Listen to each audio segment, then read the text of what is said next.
Pirate Software just compared his role in the Stop Killing Games Initiative controversy to a Ugandan warlord. There is no world in which you would have believed me if I told you that that was going to be my intro a week ago. The only logical follow-up here is to just show you the clip that I'm talking about. I do think that there are some people that get misled by that stuff and they get wrapped up in an emotional thing. The best thing that I can equate it to is Kony 2012. Kony 2012 was a movement in 2012 where everybody online kind of wrapped up into this big thing where they were trying to overthrow a Ugandan warlord named Kony, Joseph Kony, except he hadn't been in power for 4 years. This turned into like such like an internet zeitgeist thing where like everyone just like lost their mind. They're like, I gotta kill Kony, gotta kill Joseph Kony. They bought like stickers, they liked things on social media. It was like a big slacktivism movement. And people hated, like absolutely hated each other over this. Like if you didn't buy the sticker, you were a piece of shit. It's that level of weirdness at this point. It's just insane at this point to have that stuff. And I have people like sitting here on social media going and blasting every one of my posts saying that like I've been called all kinds of shit. You know, been attacked in all kinds of different ways. We got swatted 2 times this last week. Now, if you're anything like me, you probably don't know what Kony 2012 was. Maybe older people that are watching this are going to understand, but I didn't. So I went ahead and did some research and I found some really interesting things. And so I wanted to share that with you. I think that there are some good comparisons that could be made, but I also think that overall, this is just a clear attempt at deflection yet again from people giving him criticism about his point of view and not his character. But just a quick 10 seconds before we jump into the video. If you're new here, consider subscribing if you've been following along or you end up enjoying this video. Give it a like, helps out with the algorithm. But regardless of if you do either of those things, just thank you for watching this video. Now, this is going to be a brief rundown of the Kony 2012 stuff. I will leave a link in the description that's going a lot more in depth by a guy named Dontavius. But essentially, it surrounded this video right here, this 103 million viewed video from Invisible Children. It is still looked at today as the most viral video that has ever touched YouTube. It got 100 million views in just 6 days. And this video was a 30-minute documentary that was focused on exposing this guy by the name of Joseph Kony. He was a Ugandan warlord that was responsible for abducting children and turning them into child soldiers. Just as a side note, he would also make those children kill their parents. This guy was terrible. And so this video aimed at making this dude as famous as possible to make, global powers around the world take action to take care of this guy and capture him. Now, like I said, the video went insanely viral, 100 million views in just a matter of days. Like that's insane. And at the time, as you would expect with that, it's everywhere. And I think this is where Pirate's trying to make his comparison. Huge creators have been posting everywhere about the Stop Killing Games initiative. But back to the Kony 2012 movement, during this hype up process, the campaign ended up getting criticized for things like oversimplifying a very complex conflict that was taking place in Uganda. And there was also like mishandling of donations. And one of the founders of this, his name is Jason Russell, he ended up having a very public breakdown. What? Oh no.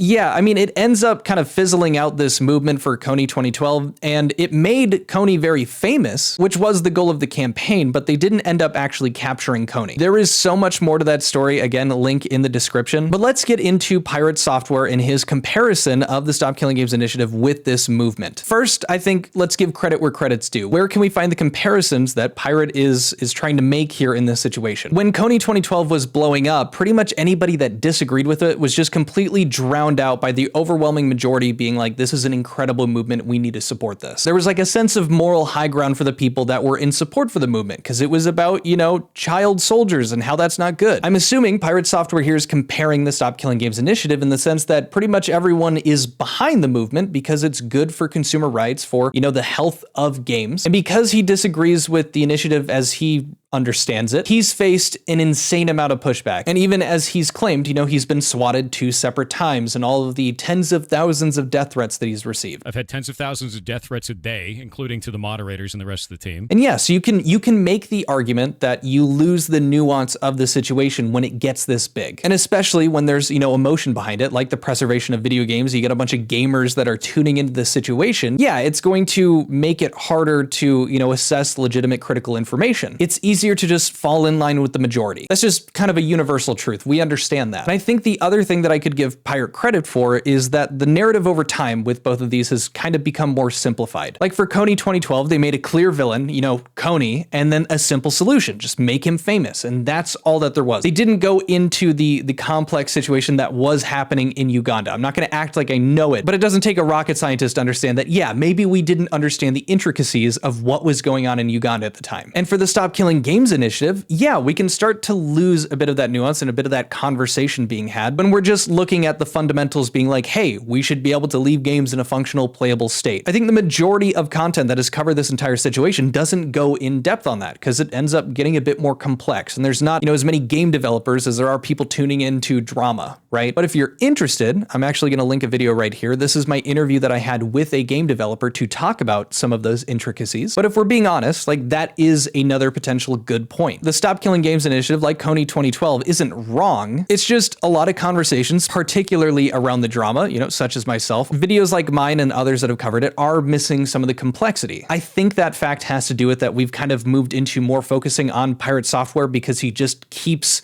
doing stupid shit. But even then, you know, me talking about the Stop Killing Games initiative, I'm not always going to be the most up-to-date and researched on it when I'm more focused on the drama aspect. But that was my best effort at being like, okay, let's make those comparisons. But after that, I think there are just so many ways that this comparison just does not work. Number one, there's a little difference in the stakes, right? Kony 2012 was about child soldiers, you know, icing their parents and being forced to be in this child army for Kony. We're talking about mass murder, war crimes, really bad stuff. Pirate by far is being criticized the most for his opinions about a video game preservation initiative. He's also being criticized about lying multiple times, about misleading and misrepresenting, that'll be important later, like the mass review bombing. The most negative reviews they had were back when it released, I think, back in November leading into where it is now in July, which is just following the trend of the recent months. And I also made a video covering that, link to that up above. And he's also just lied multiple times, making contradictory statements about, for instance, him lying about having COVID. It's just me. I've been working on it for about 7 years, but I lost 2.5 years to COVID. Again, this was the video from yesterday. It feels like an attempt to emotionally manipulate people, especially the people that he's talking to mainly there, you know, in his Twitch stream. And I could be wrong here, but it feels like he's trying to conflate the pushback that he's received for his opinions on the Stop Killing Games initiative with a Ugandan warlord with a child army. I feel like this might be my weakest point. I'll let you guys decide that because I fear that even with making this point, I'm in my own way making this emotionally charged. It could be that he's not talking about that specifically. He's just talking about the pushback itself, and I could just be reading too far into it that he's doing this manipulation thing. I'm not willing to die on that hill, but again, would like to hear your thoughts. And this kind of ties in with that point a bit, but it seems like he's reframing this criticism to make it all look like mob mentality. Like in doing this and talking about, well, all these people, Kony 2012, were super mad at people that weren't behind the movement, you know, because this like moral